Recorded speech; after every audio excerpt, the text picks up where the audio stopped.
a school-issued tablet, a time-stamped text message, a motel receipt showing 9:30 p.m. check-in, a pair of clear-frame glasses found in the back seat of a borrowed car, a black hoodie recovered from brush near the Rouge River, stained with blood, punctured with holes, carrying DNA from two people. One of them, a 13-year-old girl who vanished on January 9, 2024, and the other, a 42-year-old man with a prior conviction for sexually abusing children. No body has ever been found. But prosecutors in Wayne County, Michigan, say they have enough evidence to prove murder. The accused says he's innocent, and in 2026 a courtroom will attempt to answer what an entire city has been asking since that January afternoon. What happened to Nazia Harris? This case will test whether digital breadcrumbs, forensic science, and circumstantial links can overcome the absence of physical remains. It will challenge how juries weigh pattern evidence against a defendant's presumption of innocence. And it will force us to examine how investigative work, meticulous, methodical, and often invisible, builds the architecture of a murder case when the victim's body remains hidden. If a single digital message could break a case, which piece of data would matter most to you?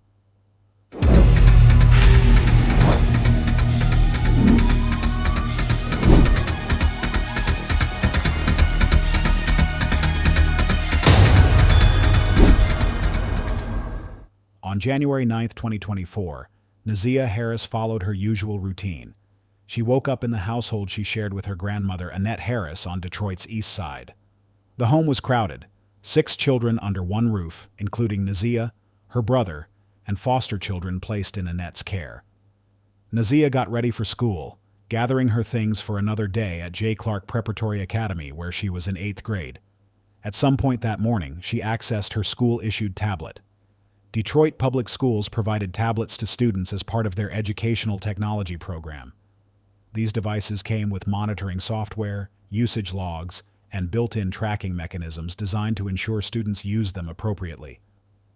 What administrators didn't anticipate was how these same features would later become critical evidence in a homicide investigation.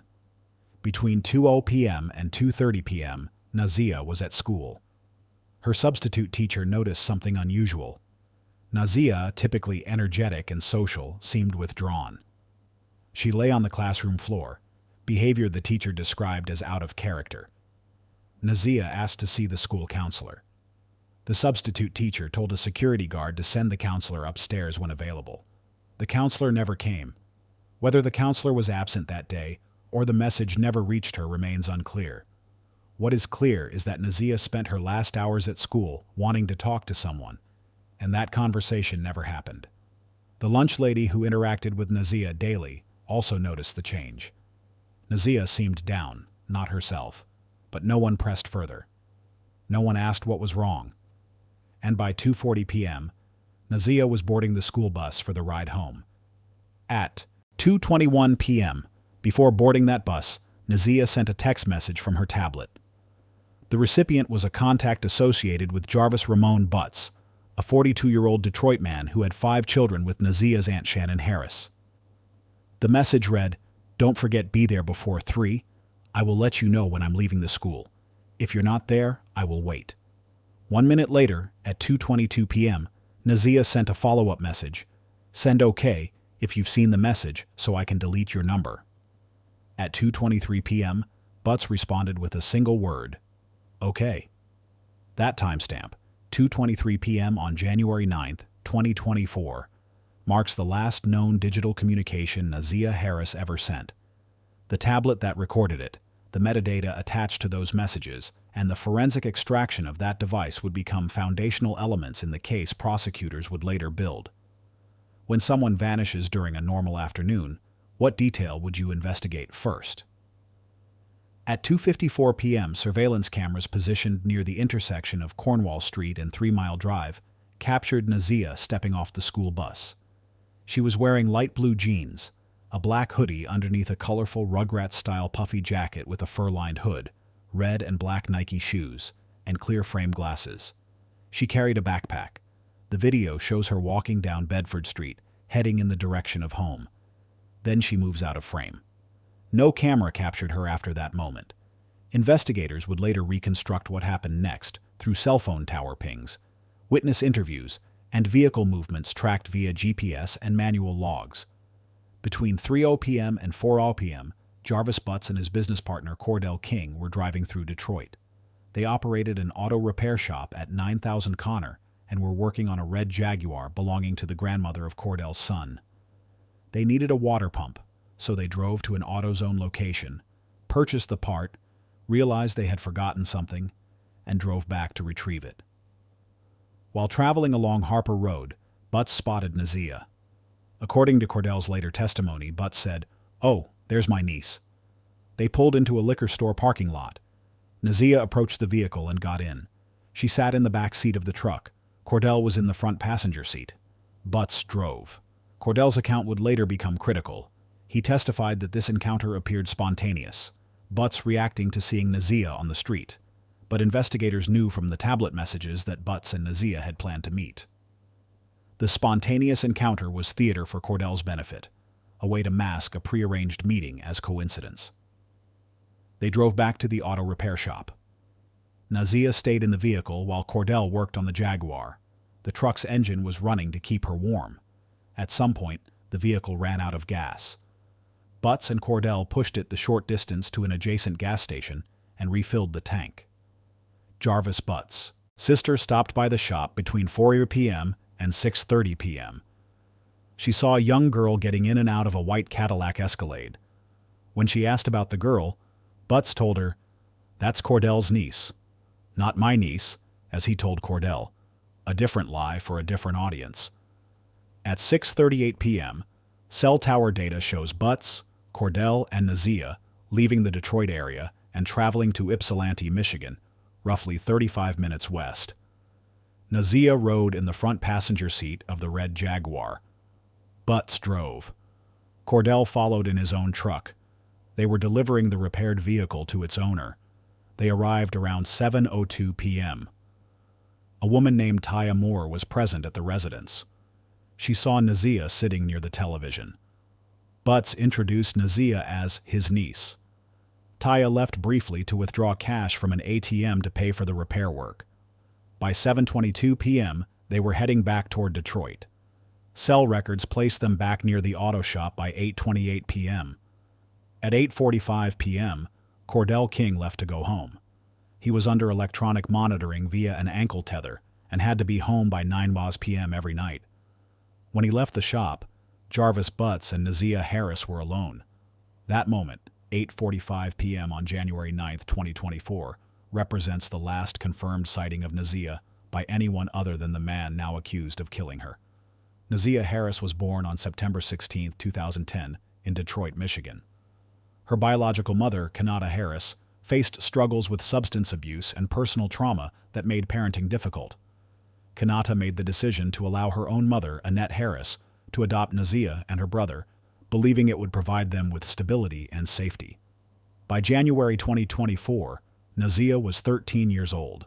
She attended J. Clark Preparatory Academy, where she was known as social and outgoing. She maintained active social media accounts, regularly messaging friends and posting updates. She had normal teenage interests: music, social media trends, friendships, school drama. She took selfies. She participated in gym class.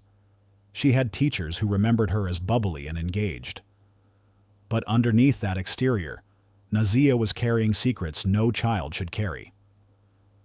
Evidence recovered during the investigation would reveal she had been in a sexual relationship with an adult man for at least 2 years.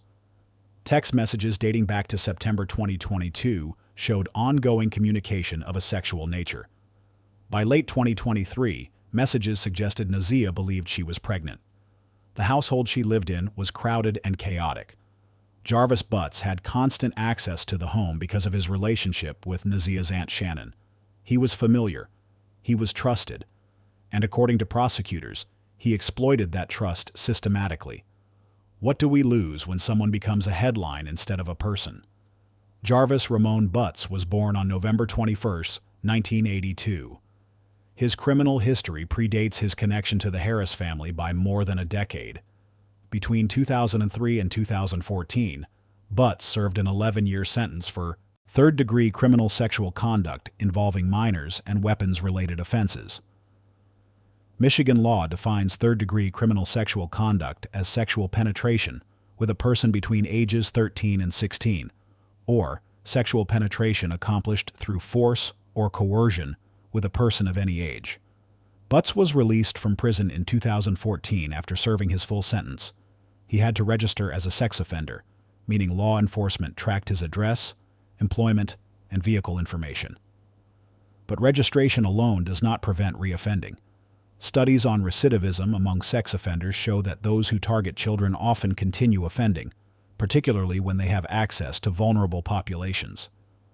After his release, Butts began relationships with multiple women, many of whom had young daughters. By 2024, he had fathered at least 13 children with various partners. Prosecutors would later characterize this pattern as strategic. Butts cultivated relationships with vulnerable women specifically to gain access to their children. Shannon Harris, Nazia's aunt, had 5 children with Butts. This relationship gave him regular access to the Harris household, where Nazia lived. He was present at family gatherings. He was around for holidays. He helped with repairs. He gave the children money for small chores. To an outside observer, he looked like an involved stepfather figure. To prosecutors, he looked like a predator creating opportunities. In 2018, Butts partnered with Cordell King to operate an auto repair shop at 9000 Connor in Detroit. The shop became another access point. Butts regularly had young girls, including Nazia and her cousins, come to the shop to clean or organize tools in exchange for cash. Again, on the surface, this appeared benign. Teaching work ethic, providing pocket money. But investigators would later argue it was another grooming mechanism, another way to isolate children from supervision. By January 2024, Butts's life was a web of relationships, all carefully managed to keep his various partners and children unaware of one another. He was secretive about his phone. He moved between households. He maintained separate lives. And when Nazia's pregnancy threatened to expose one of those lives, prosecutors allege, he made a decision. How much should a past crime shape how investigators treat a new disappearance?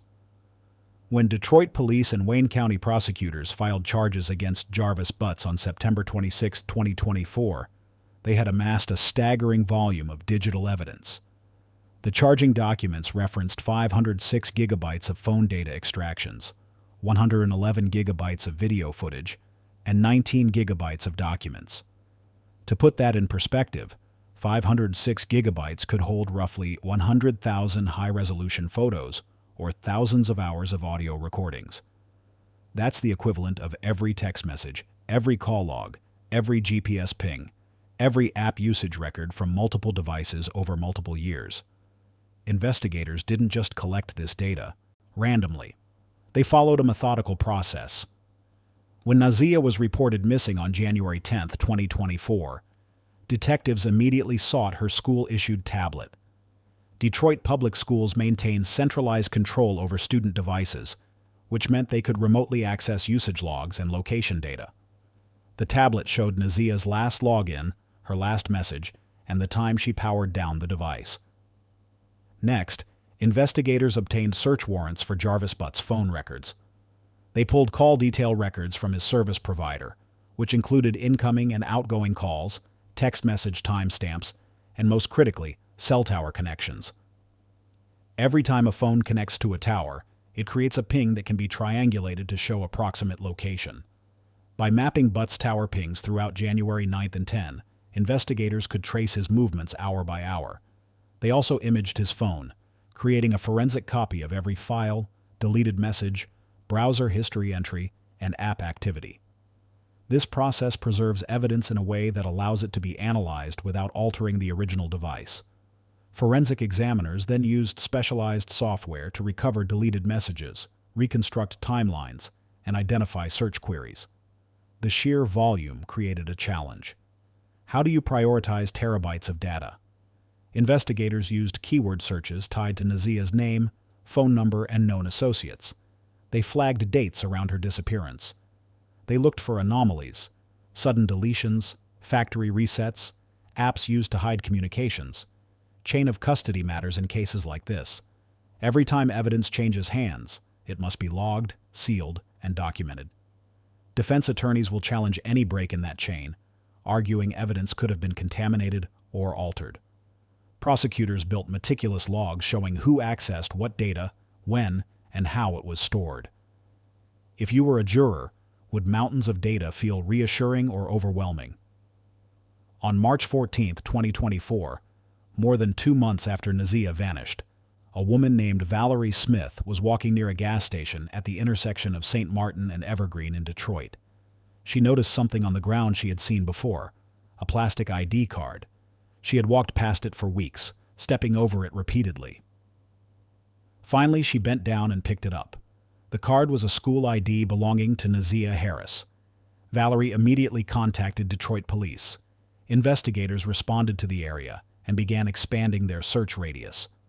That same day, U.S. Border Patrol agents assisting in the search discovered clothing items in a wooded area near 7 Mile and Berg Road, close to the Rouge River. The items included a black hoodie, a pink jumpsuit, and a pair of Nike shoes. The hoodie matched the description of what Nazia had been wearing when she disappeared. Investigators photographed everything in place before collecting the items using sterile gloves and evidence bags to prevent contamination. Clothing was transported to the Michigan State Police Forensic Science Division. Analysts began with visual examination, noting the condition of each item.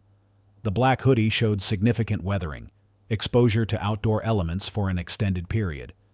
But more concerning were the holes in the fabric, particularly concentrated in the hood area. The holes were clean-edged, not consistent with animal activity or natural degradation. They appeared consistent with puncture wounds from a sharp object. Analysts used phenolphthalein testing to identify potential blood stains. Phenolphthalein reacts with hemoglobin, producing a pink color when blood is present. The hoodie tested positive in multiple locations, 15 distinct areas on the front of the garment. Follow-up hemotrace tests confirmed the stains were human blood. Next came DNA analysis. Swabs were taken from stained areas and from non-stained areas, called wearer swabs, which pick up skin cells and sweat from normal wear. The samples were sent for short tandem repeat, STR analysis, which creates a unique genetic profile. Results showed DNA matching Nazia Harris in both stained and non-stained areas. But critically, DNA matching Jarvis Ramon Butts also appeared on the hoodie. His DNA was found on wearer swabs from the neck and sleeve areas, places where contact would occur during close physical proximity. The pink jumpsuit showed different results. A small blood stain tested positive for Nazia's blood, but the sample size was so small that analysts couldn't perform confirmatory testing without exhausting the evidence. No statistically significant amounts of Butts' DNA were found on the jumpsuit. This raised questions. Was the jumpsuit worn under Nazia's outer clothing? Was it added to the disposal site at a different time? Why did it show less weathering than the hoodie? The Nike shoes matched the description provided by Nazia's family. Curiously, one shoe was found stuffed inside the leg of the pink jumpsuit, suggesting the items had been bundled together hastily before being discarded. Investigators also checked cell tower data for January 10th and 11. Butts' phone pinged in the area of 7 Mile and Berg Road from 11:40 p.m. on January 10th until 1:34 a.m. on January 11th, nearly 2 hours. That location matched where the clothing was recovered. Can recovered clothing carry more weight than testimony? Where are you watching from? Drop your location in the comments below. And if you're still following every detail of this investigation, type "Justice for Nazia" so we know you're here. Cases like this need witnesses who refuse to forget. In 2022, 2 years before Nazia disappeared, someone filed a report with Child Protective Services in Michigan. The complaint alleged that Jarvis Ramon Butts had inappropriately touched Nazia Harris. The specifics of who filed the report and what prompted it remain sealed in CPS records. But the fact of its existence is part of the public record, now mentioned in court filings and confirmed by investigators. CPS reports follow a standardized intake process. When a complaint comes in, it's assigned a severity rating based on the nature of the allegation and the immediacy of the threat. High-severity reports, those involving imminent danger, trigger immediate investigation, often within 24 hours. Lower severity reports may be triaged for follow-up within days or weeks. The 2022 report naming Butts should have been flagged as high severity. Butts was a registered sex offender. He had prior convictions for abusing minors. Any allegation involving him and a child should have prompted immediate action. But according to internal reviews conducted after Nazia's disappearance, Detroit police did not fully investigate the complaint. Why not? Several possibilities exist, none of them satisfying. CPS workers face crushing caseloads.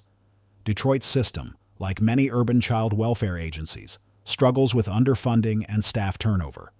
Reports can slip through cracks, particularly if the initial assessment doesn't categorize them as emergencies.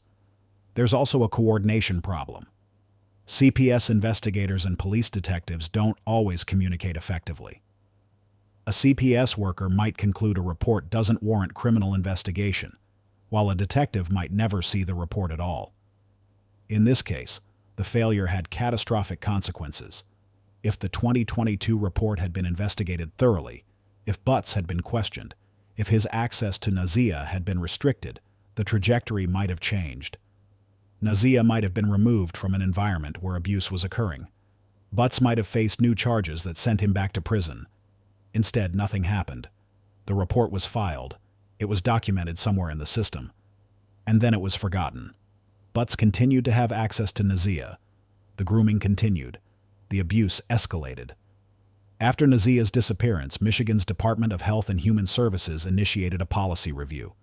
Recommendations included better tracking of reports involving registered offenders, mandatory cross-referencing with criminal databases, and faster timelines for investigative follow-up. But policy changes don't resurrect the dead. How should agencies balance caution and speed when a child's safety is at stake? The digital record recovered from Jarvis Butts' phone and Nazia's tablet tells a story that unfolds in timestamps and metadata. Starting in September 2022, when Nazia was 11 or 12 years old, messages between her and Butts began appearing with increasing frequency. The content, described in court filings as sexually explicit, showed a pattern consistent with grooming, an adult gradually desensitizing a child to inappropriate contact. Grooming typically follows stages. First, the predator builds trust, often by offering attention, gifts, or emotional support. Next, they create secrecy, convincing the child that their relationship is special and must be hidden. Then comes desensitization, introducing sexual content gradually, normalizing behavior that the child initially finds confusing or uncomfortable. Finally, the relationship becomes overtly sexual. Text messages recovered from the devices showed this progression. Early messages were friendly, casual. Butts asked about school, offered small amounts of money, made Nazia feel valued. Later messages became more personal. He asked about her relationships with family members, subtly positioning himself as the one person who truly understood her. Then the messages turned sexual. By September 2023, the content had escalated significantly. Nazia sent a message saying she had missed her period. Butts responded with questions about pregnancy tests. On September 27, 2023, Nazia mentioned stomach pain. Butts immediately connected it to pregnancy. "I thought you took a pregnancy test. It was negative." Nazia clarified she was just talking about stomach pain, not pregnancy symptoms. Then, on November 27, 2023, Nazia sent a message that left no ambiguity. "It's hard to do this gym shit with this baby." Prosecutors interpret this as confirmation of pregnancy. Nazia struggling to participate in physical education class while trying to hide a visible pregnancy. Butts' response to that message isn't detailed in public filings, but what is documented is what happened next in his search history. Between December 8 and December 11, 2023, Butts conducted a series of Google searches: abortion pills, how to perform home abortion, drinking red antifreeze, herbal teas for abortion. These searches occurred approximately 2 weeks after Nazia's message about this baby. The timing is significant. Prosecutors argue it shows Butts researching ways to terminate Nazia's pregnancy without involving medical professionals who would be mandatory reporters of child abuse. Defense attorneys will likely argue that internet searches don't prove intent. People search for disturbing things out of curiosity. Searches can be taken out of context. Maybe Butts was researching for a friend. Maybe he was watching a crime show and got curious. Maybe the searches were accidental, but prosecutors will counter that context matters. These weren't random searches. They followed a specific message about pregnancy. They occurred in a compressed time frame. They focused on methods that avoid medical oversight. And they preceded Nazia's disappearance by less than a month. Do search queries reveal intent, or are they just curious clicks? On September 26, 2024, more than 8 months after Nazia vanished, Wayne County Prosecutor Kim Worthy held a press conference. She announced that her office had filed charges against Jarvis Ramon Butts: first-degree premeditated murder, second-degree criminal sexual conduct, producing child sexually abusive material, using a computer to commit a crime. Additional charges related to sexual assaults on 2 other minors were also filed. Butts was arrested and held without bond at Wayne County Jail. The announcement drew immediate media attention. Local news outlets ran stories with headlines about a missing girl, a convicted sex offender, and digital evidence. National outlets picked up the story, framing it as another example of system failure: missed CPS reports, inadequate monitoring of registered offenders, a child who slipped through the cracks. Butts pleaded not guilty at his arraignment. His court-appointed attorneys filed standard pretrial motions challenging the sufficiency of evidence and the legality of searches and seizures. The case was assigned to a judge in Wayne County Circuit Court. A preliminary examination was scheduled to determine whether enough evidence existed to proceed to trial. The arrest brought some measure of relief to those who had followed the case. Nazia's family issued a statement through a spokesperson thanking law enforcement and asking for privacy as they processed the charges. But the arrest also underscored a painful reality. Nazia's body had not been found. There was no grave to visit, no remains to bury, no physical closure. When an arrest is announced, does that feel like closure or the start of another chapter? First-degree premeditated murder in Michigan requires prosecutors to prove 3 elements beyond a reasonable doubt. The defendant caused the death of another person. The defendant intended to kill that person. The killing was premeditated, meaning the defendant had time to think about the act before committing it, and they chose to go through with it anyway. Each element presents challenges in this case. Proving death without a body requires establishing that Nazia is deceased, not simply missing. Prosecutors will point to the complete cessation of all digital activity, the recovery of blood-stained clothing, and expert testimony that a 13-year-old in 2024 would not voluntarily disconnect from social media and communication for over a year. Proving Butts caused the death requires connecting him to the act. Prosecutors will use the DNA on the hoodie, the cell tower data placing him at the disposal site, and the timeline showing he was the last person with Nazia. But without a crime scene, without a murder weapon, and without eyewitnesses, this remains circumstantial. Proving premeditation may be the strongest element. The Google searches about abortion methods show planning. The text messages show Butts knew about the pregnancy. The lies told to Cordell and others show an attempt to conceal his relationship with Nazia. Prosecutors will argue that Butts decided Nazia had to disappear to protect himself, and he methodically executed that plan. Second-degree criminal sexual conduct involves sexual contact with a person under age 13. The text messages, particularly those from 2022 when Nazia was 11 or 12, support this charge. The sexually explicit nature of the communications, combined with evidence of a physical relationship, meets the statutory definition. The defense strategy will likely focus on attacking each element. They'll argue there's insufficient proof of death. Nazia could be alive somewhere, too afraid or unable to contact anyone. They'll challenge the DNA evidence, suggesting contamination or innocent transfer. They'll argue the Google searches are speculative and don't prove Butts acted on them. They'll question witness credibility, particularly Cordell King, who had his own legal troubles. Defense attorneys may also pursue an alternative suspect theory, suggesting someone else had motive and opportunity to harm Nazia. Or they might argue that if Nazia is dead, her death could have been accidental. A pregnancy complication, an overdose, something Butts panicked about and tried to cover up rather than premeditated murder. The stakes are absolute. If convicted of first-degree murder, Butts will receive a mandatory sentence of life in prison without the possibility of parole. Michigan abolished the death penalty decades ago, so life without parole is the harshest available punishment. If acquitted, Butts walks free on the murder charge, though he still faces the sexual conduct charges. For prosecutors, the challenge is building a narrative that transforms data points and forensic findings into a coherent story a jury can follow and believe. For the defense, the challenge is creating reasonable doubt, finding gaps in that narrative large enough for jurors to question whether the state has truly proven its case. What matters more in your mind, a strong narrative or ironclad physical evidence?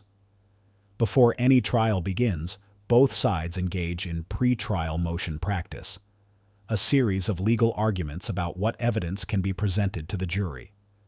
These motions can shape the entire trial. Motion to suppress evidence. Defense attorneys will likely file motions challenging the legality of searches and seizures. If police obtained Butts' phone records or digital data without a proper warrant, or if they exceeded the scope of a warrant, that evidence could be excluded. Similarly, if Nazia's tablet was searched without appropriate consent or legal authority, those findings might be suppressed. Prosecutors must demonstrate that every search was conducted legally, with proper warrants based on probable cause. Motion for discovery. Both sides are entitled to see the other's evidence before trial. Defense attorneys will demand full access to forensic reports, witness statements, and investigative files. Prosecutors must turn over any exculpatory evidence, anything that might help the defense. Failure to disclose can lead to mistrials or even dismissal of charges. Motion to admit prior bad acts. Prosecutors will seek to introduce evidence of Butts' 2003-2014 conviction for sexual conduct with minors. Normally, prior convictions can't be used to suggest a defendant has a propensity for crime. But Michigan law allows such evidence when it shows motive, opportunity, intent, or a common plan or scheme. Prosecutors will argue Butts' pattern of targeting young girls is directly relevant to proving he groomed and killed Nazia. Motion in limine. Both sides file these motions to exclude prejudicial evidence. Defense might seek to exclude emotional testimony from Nazia's family, arguing it's designed to inflame the jury rather than prove guilt. Prosecutors might seek to exclude defense experts whose qualifications are questionable. Some filings remain sealed, hidden from public view, to protect investigative techniques or sensitive information. These sealed documents can create frustration for those following the case, but they serve legitimate purposes, preventing jury pool contamination, protecting witness identities, or preserving the integrity of ongoing investigations. One likely sealed issue: whether prosecutors have additional forensic evidence they haven't yet disclosed publicly. For example, if they recovered Nazia's DNA from a vehicle Butts had access to, they might keep that under wraps until trial to prevent the defense from crafting counter-explanations. Similarly, if they have testimony from another minor alleging abuse by Butts, that witness's identity would be protected. The timing of these motions matters. Judges typically hold motion hearings weeks before trial. Rulings can dramatically affect strategy. If critical evidence gets excluded, prosecutors might need to restructure their case or even consider plea negotiations. If the defense loses key motions, they might advise Butts to accept a plea rather than risk trial. Should the public have access to all court filings in such a high-profile case? If this investigation has captured your attention, if you believe cases like Nazia's deserve thorough examination, subscribe to this channel. Share this video with people who need to understand how predators operate and how investigations unfold. Your engagement helps these stories reach more people and keeps pressure on systems to protect vulnerable children. Hit that subscribe button now. Jury selection, scheduled to begin October 6, 2025, may be the most critical phase of the trial. The process, called voir dire, involves questioning potential jurors to assess bias, preconceptions, and ability to be impartial. In a case with extensive pretrial publicity like this one, finding unbiased jurors becomes exceptionally difficult. Prosecutors will look for jurors who trust law enforcement, who understand circumstantial evidence, and who won't be swayed by the lack of a body. They'll ask questions like, can you convict someone of murder even if the victim's body is never found? Or, do you believe digital evidence is as reliable as physical evidence? They're looking for people who think analytically, who can follow complex timelines, who won't need absolute certainty to convict. Defense attorneys will look for skeptics, people who question authority, who demand proof, who understand reasonable doubt. They'll ask, have you ever felt law enforcement rush to judgment? Or would you hold the state to its burden of proving guilt beyond a reasonable doubt? They want jurors who won't be satisfied with circumstantial links, who will demand direct evidence. The process can take days or even weeks in a high-profile case. Attorneys question potential jurors individually or in small groups. The judge monitors for inappropriate questions. The goal is to seat 12 jurors plus alternates who can fairly weigh evidence and render a verdict. But there's a deeper question. Can anyone truly be impartial after months of headlines calling Butts a predator, a killer, a monster? Can jurors set aside everything they've seen on social media and judge solely on courtroom evidence? Could you be an impartial juror after months of headlines? Once the jury is seated and opening statements conclude, the prosecution begins presenting its case. The structure will likely follow a chronological pattern, the prosecution carefully piecing together fragments of data, location trails, and forensic threads into one seamless narrative of guilt. They'll begin with digital forensics, bringing in analysts who can translate raw data into timelines. Expect visuals of phone extractions, app logs, and timestamp overlays, each digital footprint narrowing the gap between Butts and Nazia's final moments. Next will come witness testimony. Those who saw the two together, those who remember patterns of communication, and perhaps the experts who analyzed deleted data. Prosecutors will aim to build an unbroken chain from January 9, 2024, back to the months of digital grooming they allege began in 2022. They'll end their presentation with emotional weight, family statements, community reaction, and the haunting reminder that Nazia's body has not been found. The absence itself becomes evidence, prosecutors will argue, pointing to deliberate concealment. If they succeed, jurors will see not fragments, but a single chilling picture. If you've been following the story this far, take a second to like, subscribe, and share this video. Every share helps raise awareness, because understanding cases like Nazia's could one day protect another child from the same tragedy. When it's the defense's turn, the tone shifts. Where the prosecution's case moves like a seamless movie reel, the defense's job is to scratch the film, to blur the image and question every frame. Their cross-examinations will target inconsistencies in timelines and chain of custody procedures. They'll question why certain search warrants were delayed, why messages were interpreted one way when another meaning was possible. Expect them to argue that digital data can mislead, that timestamps are not proof of intent, and searches don't equal action. They'll emphasize that no physical remains, no direct forensic match, and no eyewitness tie Butts to an act of murder. The defense may present expert witnesses to challenge the reliability of metadata and location data. They may even hint that another individual could have accessed the devices, creating a shadow of doubt that jurors can't easily erase. Their strategy is simple, not to prove innocence, but to fracture certainty. As closing arguments end, both sides will step back and let the jurors carry the full weight of the case. The law requires unanimity. 12 voices, one decision. There are several possible outcomes.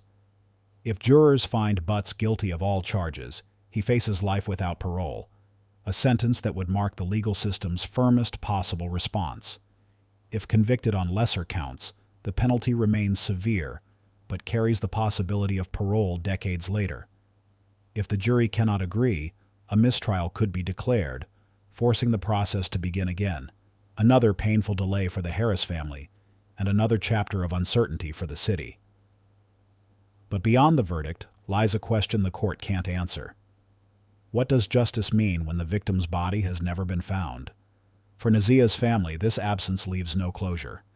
For investigators, it leaves no rest. And for jurors, it means the verdict will depend not on what they can see, but on what they believe beyond reasonable doubt.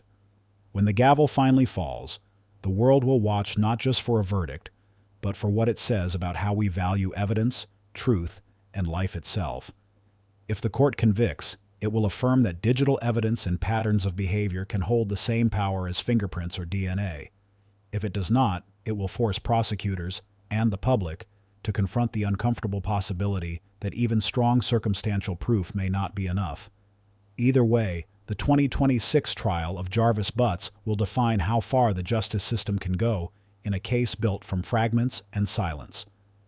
Don't forget to subscribe and turn on notifications, because when the 2026 trial begins, we'll be back to break down every moment, every question, and every answer the courtroom reveals.